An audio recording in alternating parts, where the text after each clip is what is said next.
우크라이나가 러시아 본토를 공격하면서 가스 가격이 급등했습니다. 우리나라 가스 가격도 올랐는데 벌써부터 올 겨울 걱정이네요.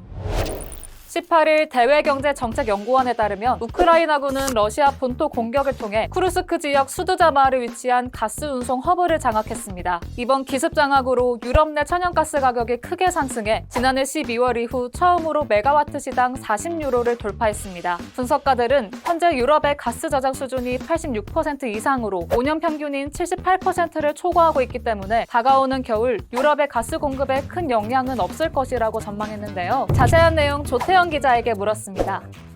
지금은 여러 지정학적인 리스크가 있는 상태입니다. 그리고 이런 리스크들이 더 확대될 수 있다, 이런 우려가 많았는데 이런 것들이 어느 정도는 현실화돼가는 것이 아닌가 하는 생각이 듭니다. 최근에는 우크라이나가 러시아 본토를 공격을 하면서 어느 정도 전과를 달성하기도 했죠. 이게 일시적인 전과에 그칠 것인지 아니면 전황을 뒤집을 어떤 계기가 될 것인지 이 부분에 대해서는 논란이 분분한데요. 병력과 전력의 차이 같은 것들을 고려하면 지속 가능한 전략이라고 보기에는 다소 어려울 것 같습니다. 오히려 우크라이나 쪽에서도 종전 협상에 대한 이야기가 흘러나오는 걸 봐서는요, 미국 대선에 앞서서 조금 더 우크라이나 쪽에 시선을 가도록 하고요, 그리고 러시아와의 협상 과정에서 조금 더 유리한 고지를 점하기 위한 그런 전략 가운데 하나가 아닐까, 이런 분석들이 대체적으로 나오고 있습니다. 아무튼 이런 전략의 영향으로 가스 가격, 천연가스 가격이 지금 상승하고 있다는 소식인데요. 러시아라는 나라는 기본적으로 천연 자원들, 가스라든지 원유 같은 것들, 이런 것들이 경제에서 차지하는 비중이 대단히 큰 그런 구조를 가지고 있습니다. 특히 유럽이 천연가스를 이 러시아 쪽에 주로 의존을 하고 있습니다. PNG라고 하죠. 파이프를 통해서 이동하는 천연가스, 이걸 말하는데요. 그래서 러시아가 가스 공급을 중단하겠다, 이런 소식이 전해질 때마다 천연가스 가격 유럽에서도 오르고요.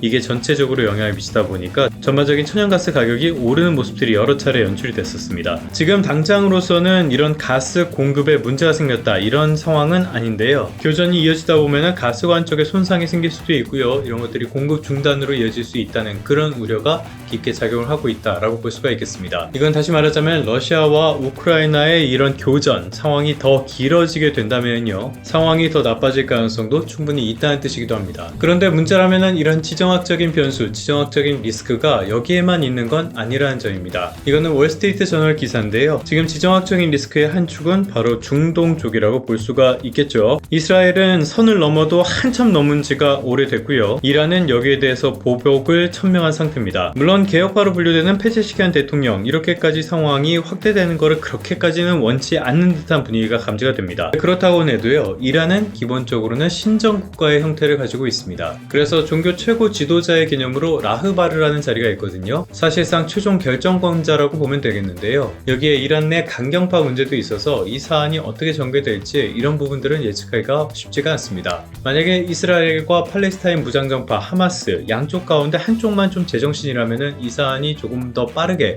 정리될 가능성이 있긴 할 텐데요. 양쪽 다 만만치가 않고 주변국들과의 엮인 문제도 있다 보니까 이 사안 자체가 그렇게 쉽게 해결되지 않고 있습니다. 지금 두 개의 전쟁에 대해서 말씀을 드렸는데요. 이 두 가지 지역 모두 원유, 그러니까 국제 유가랑 밀접한 연관이 있는 지역들입니다. 그러다 보니까 앞서서 언급한 천연가스도 있고요. 국제 유가 역시도 가격이 불안불안한 상태입니다. 그렇다면 국제 유가 상황 한번 살펴봐야 하겠죠. 이거는 오핀의 자료인데요. 보시면은 국제 유가 이렇게 높게 올랐다가요, 최근 들어서는 어느 정도 진정되는 모습들이 연출이 됐었는데 또 다시 들썩이는 그런 모습들이 나오고 있습니다. 역시 지정학적인 리스크가 커진 게 국제 유가에 직접적인 영향을 미쳤다라고 볼 수가 있겠는데요. 그렇다고 해서 유가가 또 예전만큼 막 급격하게 오르는 그런 추세까지는 또 아닙니다. 이거는 지정학적인 위험만 국제 유가에 영향을 미치는 건 아니기 때문이기도 한데요. 지금까지 말씀드렸던 이런 지정학적인 위험들, 이런 것들은 기본적으로 공급 측면에서의 변수라고 할 수 있는데 공급만 영향을 미치는 게 아니죠. 수요 역시도 이런 가격에 큰 영향을 미치게 됩니다. 기본적으로 국제 원유의 최대 수입국 바로 중국이죠. 그런데 이 중국의 경제 상황 계속적으로 심상치가 않습니다. 굉장히 안 좋은 상황이에요. 지난번에도 한번 말씀을 드렸지만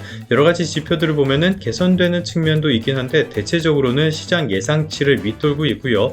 둔화하는 흐름이 강력하게 나타납니다. 중국 경제가 이렇게 안 좋다면은 당연히 원유 같은 수요에도 기본적으로 영향을 미칠 수밖에 없고요. 여기에다 논란의 여진이 있긴 하지만은 미국 역시도 경기 침체까지는 아니더라도 경기가 둔화하고 있는 흐름은 충분히 감지가 되고 있는 상황입니다. 종합적으로 봤을 때요, 지금 국제 유가나 천연가스 이런 것들은 어떤 한 방향으로 움직인다 이렇게 보기보다는요, 상당히 그냥 취약한 상태라고 볼 수가 있겠습니다. 이럴 때 어떤 변수, 어떤 불안한 상황이 생긴다면 그 스윙폭은 굉장히 커질 수가 있겠습니다. 당연히 이런 거는 국내 경제에도 영향을 미칠 수밖에 없습니다. 특히 우리나라는 석유를 전부 다 수입에 의존하고 있기 때문에요, 이런 대외적인 충격에 상당히 취약한 경제 구조라고 할 수가 있죠. 이건 7월 소비자 물가 자료 보면서 조금 더 설명을 드리도록 하겠습니다. 7월 물가 헤드라인을 보면은 2.6% 상승했습니다. 1년 전보다 2.6% 오른 거니까 여기까지만 보면은 그래도 꽤 안정세에 접어들었다라고 볼 수가 있겠는데요. 문제는 석유류 물가입니다. 이쪽에 보시면 휘발유가 7.9%, 경유가 10.5% 굉장히 많이 오른 모습이 확인이 되죠. 이런 불확실성이 앞으로는 더 커질 수도 있다는 뜻입니다. 일단 석유류 물가가 오르면은 이게 워낙 큰 영향을 미치기 때문에 전체 물가가 둔화하는 흐름에 발목을 잡게 됩니다. 이렇게 물가가 잡히지 않는다면요, 필요한 만큼 기준금리를 낮추는 것, 이것도 어려워질 수밖에 없습니다. 여기에 더해서 수입 부담도 커지기 때문에요, 경상수지나 무역수지 같은 각종 지표에도 영향을 미치게 됩니다.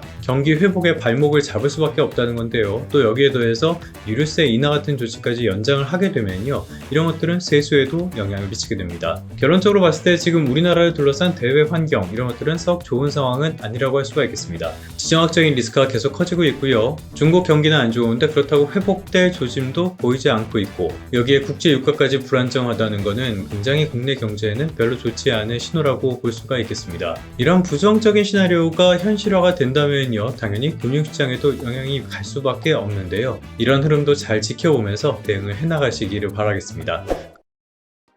그러면 성공 투자하시고요. 다음 시간에 다시 뵙도록 하겠습니다.